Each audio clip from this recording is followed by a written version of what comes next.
नमस्कार। तो चलिए आज बात करते हैं भारत की धड़कन, उसकी जीवन रेखा यानी शक्तिशाली मॉनसून की। आपने ये लाइन तो सुनी ही होगी, है ना? कि मानसून ही भारत का असली फाइनेंस मिनिस्टर है। ऐसा इसलिए क्योंकि ये सिर्फ एक मौसम नहीं है, ये एक आर्थिक शक्ति है। सोचिए, देश की 60% से ज्यादा खेती को पानी इसी से मिलता है, हमारे हाइड्रो इलेक्ट्रिक डैम्स इसी से भरते हैं, और यहाँ तक कि शेयर बाजार में भी इसकी वजह से उतार चढ़ाव आ जाता है। तो चलिए समझते हैं कि ये इतना जरूरी क्यों है। ठीक है, तो शुरू करते हैं। इस पहले हिस्से में हम ये जानेंगे कि मानसून का असली मतलब क्या है। जब भी हम मानसून का नाम सुनते हैं तो दिमाग में क्या आता है? जाहिर है, बारिश, घने बादल, है ना? लेकिन क्या कहानी बस इतनी ही है? जैसा कि हम देखेंगे, ये मामला उससे कहीं ज्यादा गहरा और दिलचस्प है। तो सबसे पहली और सबसे जरूरी बात, मानसून का असली मतलब बारिश नहीं है, इसका मतलब है हवाएं। दरअसल अरबी शब्द मौसम से ये नाम आया है, जिसका मतलब होता है सीजन, और मानसून का मतलब है हवाओं की दिशा का एक बहुत बड़े पैमाने पर सीजन के हिसाब से पूरी तरह पलट जाना। बस यही वो एक कॉन्सेप्ट है जिस पर पूरी कहानी टिकी है। तो सवाल ये है कि ये हवाएं आखिर अपनी दिशा बदलती ही क्यों हैं, वो भी इतने बड़े पैमाने पर। चलिए उन दो मेन थ्योरीज को समझते हैं जो इस कमाल की घटना को एक्सप्लेन करती हैं। असल में ये दोनों थ्योरीज मिलकर काम करती हैं। पहली जो क्लासिक थ्योरी है वो ये कहती है कि जमीन जो है वो समंदर के मुकाबले जल्दी गर्म और जल्दी ठंडी होती है।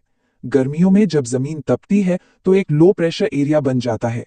और दूसरी जो मॉडर्न थ्योरी है वो बताती है कि ये सिर्फ लोकल गर्मी नहीं है, बल्कि एक पूरी ग्लोबल वेदर बेल्ट है जिसे ITCZ कहते हैं, जो गर्मी के साथ साथ खिसक कर भारत के ऊपर आ जाती है और अपने साथ नमी वाली हवाओं को खींच लाती है।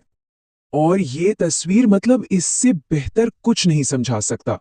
बाईं तरफ देखिए, जनवरी का महीना है, हवाएं भारत से बाहर समंदर की ओर जा रही हैं।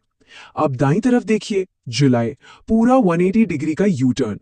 हवाएं अब नमी से भरे हिंद महासागर से अंदर की ओर जमीन की तरफ आ रही हैं। यही है मॉनसून का असली मतलब। तो अब आते हैं उस ग्रैंड शो पर जिसके बारे में हम सब जानते हैं, गर्मी के मॉनसून का भारत में आगमन। सारा खेल गर्मी से शुरू होता है। सोचिए, तिब्बत का पठार अपनी ऊंचाई की वजह से एक बहुत बड़ी गर्म प्लेट की तरह काम करता है।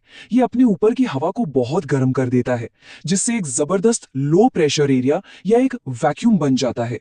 अब कुदरत का नियम है कि वो खाली जगह को भरती है, तो हिंद महासागर से ठंडी नमी वाली हवाएं उस खाली जगह को भरने के लिए दौड़ पड़ती हैं। लेकिन असली मॉनसून के आने से पहले ना कुछ सिग्नल मिलते हैं, कुछ ट्रेलर आते हैं।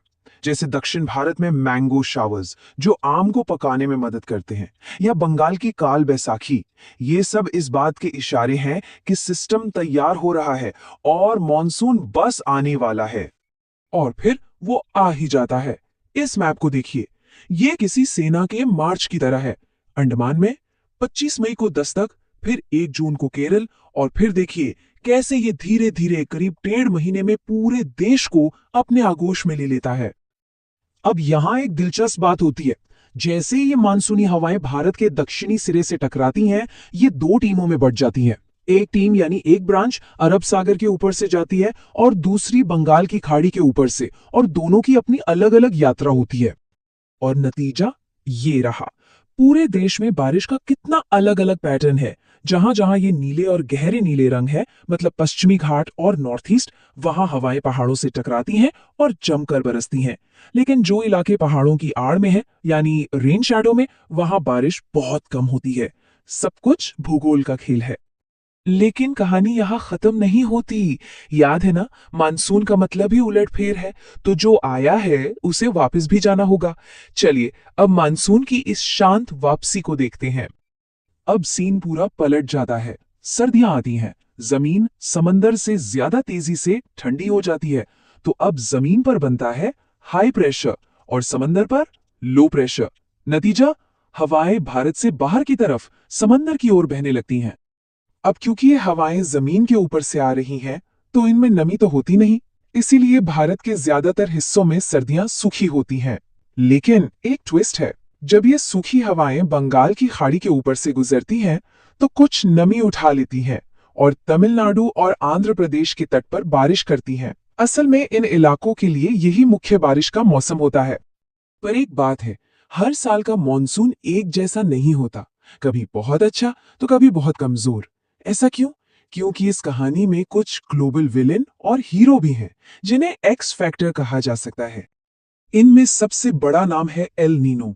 सीधे शब्दों में कहें तो जब साउथ अमेरिका के पास प्रशांत महासागर का पानी जरूरत से ज्यादा गर्म हो जाता है, तो वो पूरी दुनिया का मौसम बिगाड़ देता है। और भारत के लिए इसका मतलब अक्सर होता है एक कमजोर और देर से आने वाला मॉनसून। और फिर है इसकी उल्टी कहानी, ला नीना। जब वही प्रशांत महासागर का पानी सामान्य से ज्यादा ठंडा हो जाता है, तो ये अक्सर भारतीय मानसून के लिए अच्छी खबर लेकर आता है।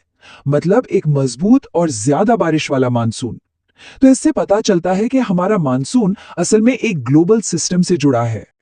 तो चलिए फटाफट से सारी मुख्य बातें एक बार फिर देख लेते हैं। पहली बात, मानसून का मतलब सिर्फ बारिश नहीं, हवाओं का सीजनल उलटफेर है। ये जमीन और समंदर के तापमान के फर्क से चलता है। गर्मी का मानसून दो ब्रांच में आता है, अरब सागर और बंगाल की खाड़ी। सर्दी का मानसून सूखा होता है और बाहर की ओर बहता है। और हाँ, एल नीनो और ला नीना जैसे ग्लोबल फैक्टर हर साल इसे मजबूत या कमजोर कर सकते हैं। तो आखिर में एक सवाल बचता है। मॉनसून, जैसा हमने देखा, कुदरत की बहुत सारी ताकतों का एक बड़ा ही नाजुक संतुलन है। अब जिस तरह से हमारा क्लाइमेट बदल रहा है, दुनिया गर्म हो रही है, क्या भारत की ये धड़कन, ये लाइफलाइन हमेशा की तरह स्थिर रहेगी? ये एक ऐसा सवाल है जिसका जवाब हम सबके भविष्य के लिए बहुत मायने रखता है।